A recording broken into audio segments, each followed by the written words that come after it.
ಎಲ್ಲರಿಗೂ ನನ್ನ ನಮಸ್ಕಾರಗಳು.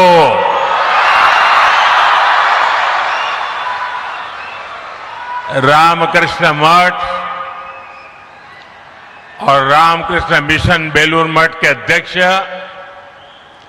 परम पूज्य स्वामी गौतमानंद जी महाराज, श्री रामकृष्ण आश्रम मैसूरू के अध्यक्ष पूज्य स्वामी मुक्तिदानंद जी,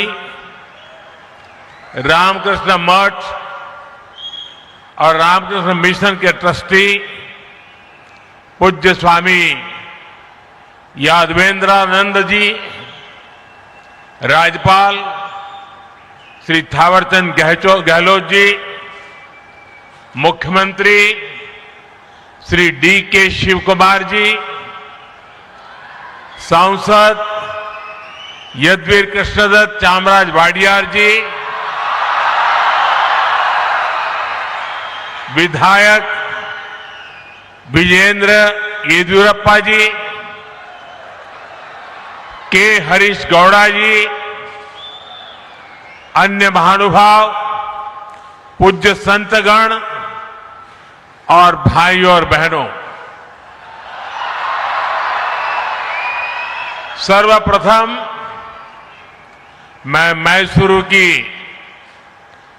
अधिष्ठात्री देवी मां चामुंडेश्वरी को प्रणाम करता हूं.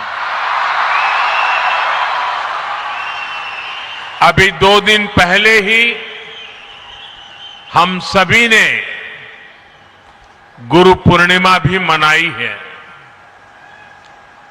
आप सब जानते हैं, मेरी यात्रा जहां से शुरू हुई और आज मैं जहां हूं, इसमें रामकृष्ण मिशन का बहुत अहम योगदान है. मैं 3 महीने पहले हावड़ा में बेलूर मठ गया था. सभी पूज्य संतों से सत्संग करने का अवसर मिला था. मेरा सौभाग्य है कि आज मुझे फिर मैसूरू में श्री रामकृष्ण आश्रम से जुड़े संतों से, मेरे गुरु बंधुओं से मिलने का, उनसे आशीर्वाद लेने का अवसर मिला है. आप सभी की उपस्थिति की वजह से आज मैसूरू की इस पवित्र भूमि पर मुझे एक अलग ही ऊर्जा अनुभव हो रही है. मैं आप सभी संतों के चरणों में सादर प्रणाम करता हूं. साथियों, मैसूरू भारत की अनादि सांस्कृतिक चेतना का केंद्र रहा है. यहां के मंदिर, यहां की परंपराएं और उत्सव, मैसूरू का दशहरा, यहां के भव्य महल, इसका संगीत और साहित्य, भारत की विरासत इस शहर के कण कण में रची बसी है. और ये देखकर बहुत संतोष मिलता है कि शहर ने इस विरासत को उसी कुशलता से सहेजा भी है, संवारा भी है. श्री रामकृष्ण आश्रम और स्वामी विवेकानंद जी की स्मृतियां भी मैसूरू की विरासत का ही एक समृद्ध हिस्सा है. कुछ देर पहले मैं उस ऐतिहासिक भवन में भी गया था जहां स्वामी विवेकानंद जी ने अपने प्रवास के दौरान कुछ समय बिताया था. कर्नाटका के कितने ही विद्वान और मनीषी इस स्थान से जुड़े रहे हैं. राष्ट्र कवि कुवेंपु जैसे महापुरुष जब मैसूर में थे, उनका भी रामकृष्ण आश्रम से गहरा जुड़ाव था। आज Swami Vivekananda cultural youth centre यानी विवेक स्मारका के उद्घाटन के जरिए हम इस मिशन को नया विस्तार दे रहे हैं। इसके लिए मैं श्री रामकृष्ण आश्रम और इसके जुड़े सभी विद्वानों को हार्दिक बधाई देता हूं। साथियों, व्यक्ति से विभूति का निर्माण एकाएक नहीं होता।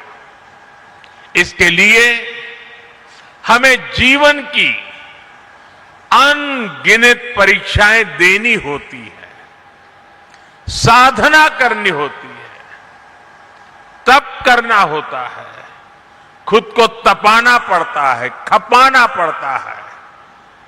ख्याति के बाद तो संसार पीछे खड़ा होता है, लेकिन तप के समय महान विभूतियों को पहचानना आसान नहीं होता। जो साधक को तपस्या में पहचानता है, वो उसकी सिद्धि का सहभागी भी होता है। इसलिए भाइयों बहनों, स्वामी विवेकानंद जी के जीवन में मैसूरू का इतना अहम योगदान था। करीब 130 वर्ष पहले स्वामी जी एक युवा सन्यासी के रूप में भ्रमण करते हुए मैसूरू आए थे। तब उनकी प्रसिद्धि वैसी नहीं थी, लेकिन विचार उतने ही ऊंचे थे। उस समय उन्हें जिन लोगों ने पहचाना, जो उनके साथ जुड़े, उनमें से एक प्रमुख नाम मैसूरू के तत्कालीन महाराजा के भी था। जब स्वामी विवेकानंद जी अमेरिका में थे, तो उन्होंने वहां से मैसूरू के तत्कालीन महाराजा को एक पत्र लिखा था। उसमें उन्होंने स्वयं महाराजा के सहयोग का उल्लेख किया था। साथियों, स्वामी विवेकानंद जी ने भारतीय चेतना को आत्मसात किया था। उन्होंने शास्त्रों को आत्मसात किया था, जो कहते हैं परम परोपकारार्थ यो जीवति स जीवति, अर्थात वास्तव में वही जीता है जो दूसरों के लिए जीता है। इसी मंत्र पर चलते हुए मैसूरू के इस श्री रामकृष्ण आश्रम ने पिछले वर्ष अपने 100 साल पूरे किए हैं। शिक्षा और स्वास्थ्य से जुड़ी सेवाएं हो या प्राकृतिक आपदा में राहत कार्य, श्री रामकृष्ण आश्रम ने स्वामी विवेकानंद जी की विरासत को जीवंत रखा है। मुझे विश्वास है विवेक स्मारका साधकों और श्रद्धालुओं के लिए आत्मिक उत्थान का एक तीर्थ बनेगा। स्वामी विवेकानंद जी की प्रेरणा थी शिव ज्ञाने जीव सेवा, यानी जीव की सेवा ही शिव की सेवा है।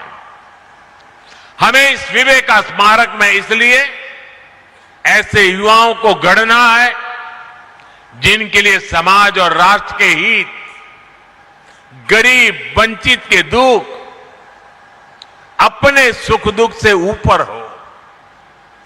जिन युवाओं के लिए राष्ट्र प्रथम ही सर्वोपरि मंत्र हो, मां भारती की सेवा ही जिनका जीवन लक्ष्य हो।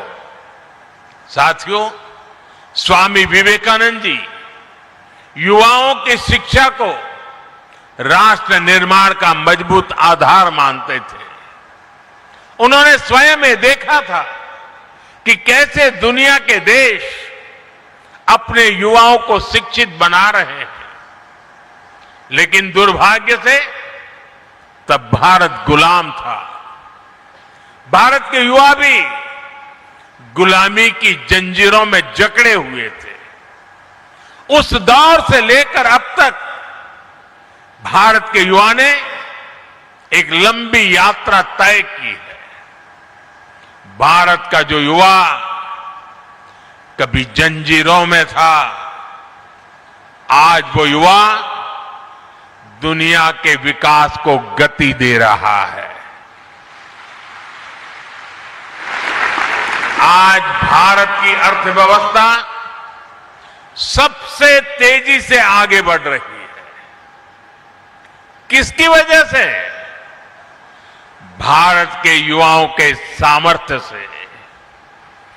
आज भारत में दुनिया की तीसरा सबसे बड़ा स्टार्टअप इकोसिस्टम है। किसकी वजह से? भारत के युवाओं के सामर्थ्य से। आज भारत दुनिया का दूसरा सबसे बड़ा मोबाइल फोन निर्माता बन चुका है। किसकी वजह से?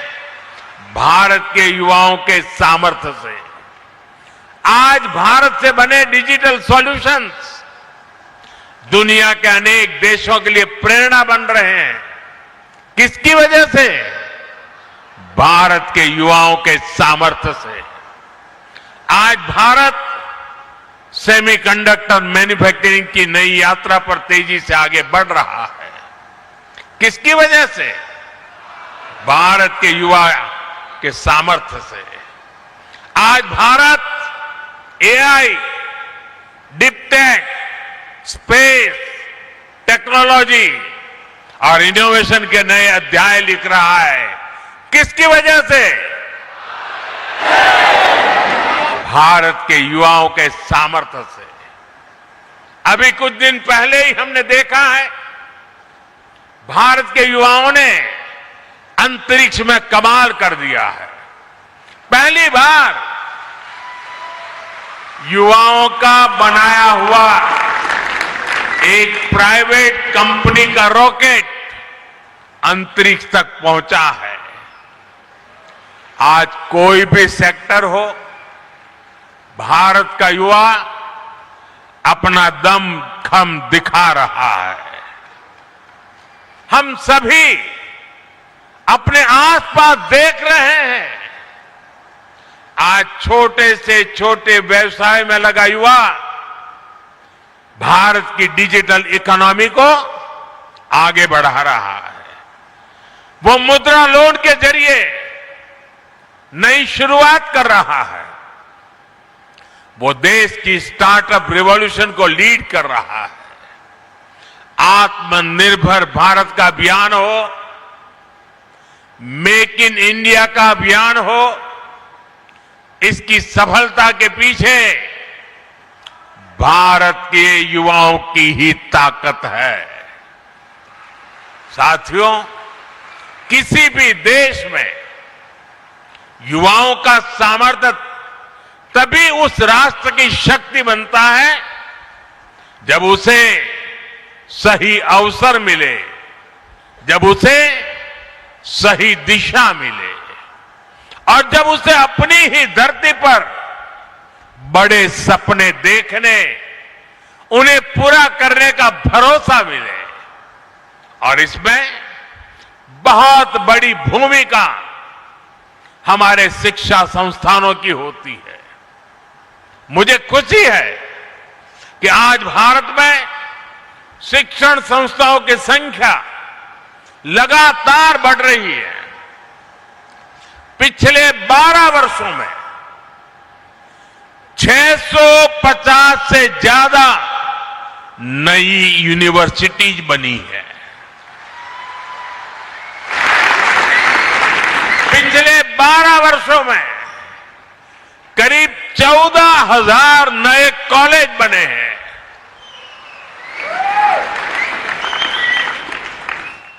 4,000 से ज्यादा नई आईटीआई बनाई गई है। 9 नए आईआईएम, 7 नई आईआईटी और 13 नए एम्स भी स्थापित किए गए हैं। आज देश में एमबीबीएस की सीटें करीब 1,40,000 हो चुकी है। मेडिकल कॉलेजों की संख्या बढ़कर 823 हो गई है। साथियों, एक और हम एजुकेशन इंफ्रास्ट्रक्चर को मॉडर्नाइज कर रहे हैं, साथ ही शिक्षा व्यवस्था को भी आधुनिक जरूरतों के हिसाब से ढाला जा रहा है। नेशनल एजुकेशन पॉलिसी भारत के युवाओं को 21वीं सदी के अनुरूप तैयार करने का माध्यम बन रही है।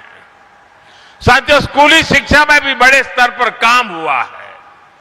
देश भर में 14,000 से ज्यादा पीएम श्री स्कूल विकसित किए गए हैं। शिक्षा केवल किताबी न रहे, बच्चों में इनोवेशन और साइंटिफिक टेम्परामेंट विकसित हो, इसके लिए 10,000 से ज्यादा अटल टिंकरिंग लैब स्थापित हुई है। साथियों, स्वामी विवेकानंद जी राष्ट्र उत्थान के लिए शिक्षा के साथ साथ समानता को भी उतना ही अहम मानते थे। शिक्षा में भेदभाव न हो, अवसरों में भेदभाव न हो, आज ये देश का विजन बन गया है। आज बेटियां भी सैनिक स्कूलों में एडमिशन ले रही हैं। एनडीए में बेटियां राष्ट्र के लिए योगदान दे रही है। आज मेडिकल और इंजीनियरिंग जैसी पढ़ाई मातृभाषा में करने की सुविधा हो गई है। इससे भाषा के आधार पर अवसरों में होने वाले भेदभाव पर लगाम लग रही है। साथियों, युवा शक्ति का स्वास्थ्य अनुशासित और आत्मविश्वास से भरे रहना उतना ही जरूरी है।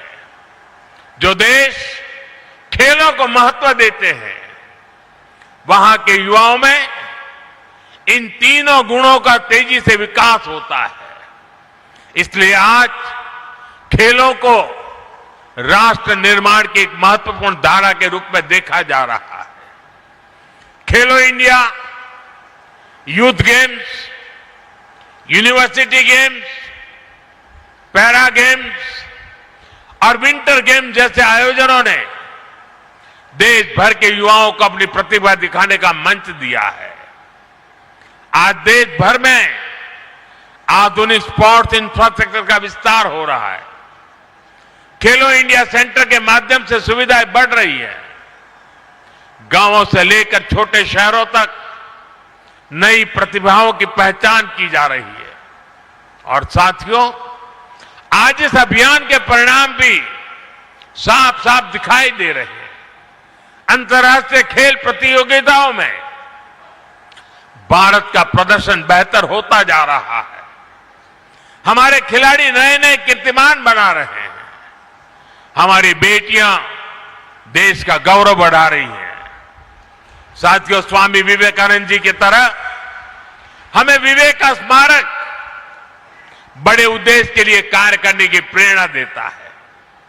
ऐसे स्थान पर मैं हमारे युवाओं से आग्रह करना चाहता हूं। साथियों, मैसूरू को अक्सर भारत के सबसे स्वच्छ शहरों में स्थान मिला है। मैं इसके लिए यहां के लोगों को हृदय से बधाई देता हूं। क्या इस अवसर पर हम ये संकल्प ले सकते हैं कि भविष्य में स्वच्छता के संकल्प को निरंतर मजबूत करते रहेंगे? हमें यहां की प्राकृतिक संपदाओं को संरक्षित करना चाहिए। हमें पर्यावरण से जुड़े संकल्प लेने चाहिए। हमें पानी की हर बूंद बचाने के लिए मिशन मोड में काम करना होगा। साथियों, आज ही यहां वाल्मीकि रामायण के कन्नड़ा अनुवाद का विमोचन भी हुआ है। मैं कन्नड़ा भाषा से जुड़ी एक अपील भी करना चाहता हूं। कर्नाटका महान लेखक और कवियों की धरती है। कन्नड़ा भाषा, कन्नड़ा भाषी लोग हमेशा से पढ़ने की संस्कृति के लिए जाने जाते हैं। स्मार्टफोन के इस युग में इस स्वभाव को और बढ़ावा मिलना चाहिए। क्या हम युवा पीढ़ी को कन्नड़ा साहित्य से गहराई से जुड़ने के लिए प्रेरित कर सकते हैं? साथियों, मैसूरू अपने सिल्क, चंदन और हस्तशिल्प के लिए प्रसिद्ध है। जब भी हम किसी को उपहार दें तो क्या हम ये सुनिश्चित कर सकते हैं कि वो किसी भारतीय के हाथों और पसीने से बनी चीज